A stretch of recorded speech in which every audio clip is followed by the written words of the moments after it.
Hi, I'm Harold Bell for the Legends of Inside Sports in this segment of Detox, where we introduce you to champs and chumps, and sometimes they're one of the same.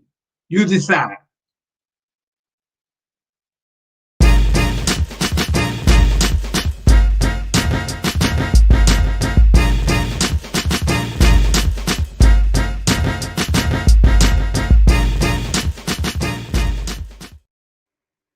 I remember when I was working in the White House as a presidential appointee for President Richard Nixon. I know you're asking, Harold, how in the hell did you get to the White House? Well, let me make a long story short. During my high school days, I used to caddy on the weekends to help my mother make ends meet. And I ended up caddying at Burning Tree Golf Course in a suburb of Maryland. I caddied for Richard Nixon when he was vice president in the Eisenhower administration in the late 50s. I became an appointee in the late 60s and early 70s when he was elected President of the United States. My first assignment was the President's Council on Physical Fitness and Sports. I worked for the great University of Oklahoma college football coach, Bud Wilkinson. I worked with him for about 6 months, and it just wasn't the challenge was not there that I thought it would be anyway. Coach Wilkinson was on travel on the weekends covering some college football game. There was really nothing for me to do. So I called Herb Klein, the White House communications director, who Nixon had assigned to me to look after me, as Herb was like my godfather. And I asked him to find me something else to do. And he assigned me to the Department of Defense and Secretary Robert Laird. Robert Laird, he put me in charge of a new program called Domestic Actions and made me the director of the office. I was my first assignment. I went from there to a Bowling Air Force Base and took the program on Bowling Air Force Base. And I was able to bring community people on to use the facilities on Bowling Air Force Base, which was in Southeast DC in Ward 8. So when the swimming pools were available, when the basketball courts were available, the football fields, I was able to bring community groups on. And I established the first ever halfway house for juvenile delinquents during that time. And it was a blast. It was really something. I brought kids from off the base because the DC facilities were overcrowded. So I got with my dear friend, Judge Luke Moore, who had a hookup with Mayor Washington. And they got together, got their heads together, and we used the empty facilities on Bowling Air Force Base to bring the first ever halfway house there. Well, everything was going smooth. Then I had some encounters with the base commander named Erickson, who didn't like civilians under his command, no matter if they were a presidential appointee. So we had several encounters, and there was a guy who was working for the commander, Wilkinson, really a nice guy, came into my office one morning, and he said, Harold, you know what? You are so talented. You got all the contacts. You're bringing people on the base. The program is fantastic, but you're not getting along with the boss. And I was in the same office building with the boss. He was right down the hall from me, right? So anyway, this guy told me, he was white. He said, look, you got to learn the definition of diplomacy. So he said, let's meet tomorrow morning for breakfast and let's talk. So the next morning we went out to breakfast on the base, and he gave me this poster sign, and it was the devil. And it said, the definition of diplomacy is being able to tell someone to go to hell and have them looking forward to the trip. I said, wow, that is something else. Right there, I want to introduce you to a brother out of Princeton University. He's a professor there named Eddie Glaude. And he gives us the real definition of racism in America. And watch what I'm talking about when I say the definition of diplomacy is being able to tell someone to go to hell and have them looking for the trip. Let's take a look at this segment. It runs about 3 minutes. You know, America's not unique in its sins as a country. We're not unique in our evils, to be honest with you.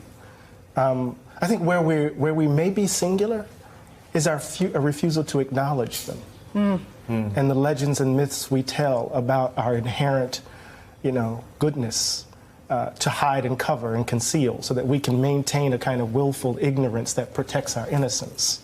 See, the thing is that when the Tea Party was happening, we were saying, pundits, oh, it's just about economic populism. It's not about race.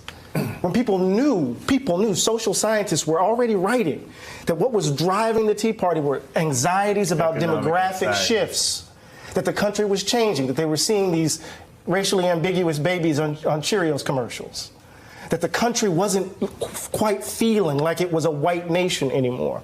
And people were screaming from the top of their lungs, yo, this is not just simply economic populism. This is the ugly underbelly of the country. See, the thing is this, and I'll say this and I'll take the hit on it. There are communities that have had to bear the brunt of America confronting, white Americans confronting the danger of their innocence. And it happens every generation. So somehow we have to kind of, oh my God, is this who we are? And just again, here's another generation of babies. Think about it, that 2-year-old had his bones broken by 2 parents trying to shield him from being killed. A woman who has been married to this man for as long as I've been on the planet almost, lost her husband. For what? And so what we know is that the country has been playing politics for a long time on this hatred. We know this. So it's easy for us to place it all on Donald Trump's shoulders. It's easy for us to place Pittsburgh on his shoulders. It's easy for me to place Charlottesville on his shoulders. It's easy for us to place El Paso on his shoulders. This is us. And if we're going to get past this, we can't blame it on him. He's a manifestation of the ugliness that's in us. I've had the privilege of growing up in a tradition that didn't believe in the myths and the legends because we had to bear the brunt of them. Either we're going to change, Nicole, or we're going to do this again and again, and babies are going to have to grow up without mothers and fathers, uncles and aunts, friends, while we're trying to convince white folk to finally leave behind a history that will maybe, or embrace a history that might set them free from being white. Finally. What else? Lord help us. Hey there, I'm Chris Hayes from MSNBC. Thanks for watching MSNBC on YouTube. If you want to keep up to date with the videos we're putting out, you can click subscribe just below me or click over on this list to see. This brother, that's what I've been saying forever. But when I said I'm emotional from the beginning, and when I get through saying it and telling it like it is, folks are angry at me. Say, "Oh, that's an angry Negro right there." But that brother broke it down where all the brothers and sisters living in Southeast DC and the PhDs on Capitol Hill could understand exactly what he was saying. Did you check out the panel while he was talking, man? They were paralyzed. And this brother broke it down so well, man, and kept his cool to the end. He almost broke down crying, man, if you watched him at the end, man. That's how emotional he was, but he held it all in. And what did the narrator, Nicole, say when he got through? All she could say was, wow. Wow. So, we got Joe Biden and Kamala Harris being sworn in on Wednesday here in Washington, D.C. They got something like 25,000 National Guard and policemen, sheriffs, and everything else. They done made Washington, D.C. a stockade. But like he was saying, we can't blame all of this on Donald Trump. All he did was give the racists permission to come out of the closet and leave the Ku Klux Klan robes and hoods in the closet. But come out and be yourselves. That's what Donald Trump did. They've been there all the time. All the time. And those of you black folks who are sitting on the fence, don't know which way to go, Republican or Democrat, and denying that there's racism in America, embedded racism, you got a real problem. I hope that Professor Eddie Glaude was able to allow you to see that there is embedded racism in America, and we can't blame it all on Donald Trump. We have to blame it on some of those folks who I call spooks that sit behind the door, black folks who have been aiding and abetting this guy. So, like Professor Eddie Glaude said at the end, man, God help us all. So that's going to be it for this segment of Detox and the Legends of Inside Sports. And I want you to remember, as you go from here on in, that every black face still is not your brother, and every white face is not your enemy. Until next time, I'm Harold Bell, and you can color me gone.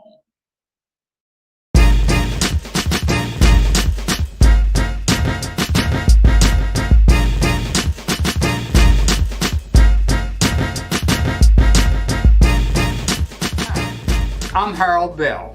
My wife Hattie and I founded a nonprofit organization in 1968, shortly after the riots that almost destroyed my hometown, Washington, D.C. The program caters to the needs of at-risk children as it relates to social services such as education, law enforcement, drug abuse, gang-related violence, and other antisocial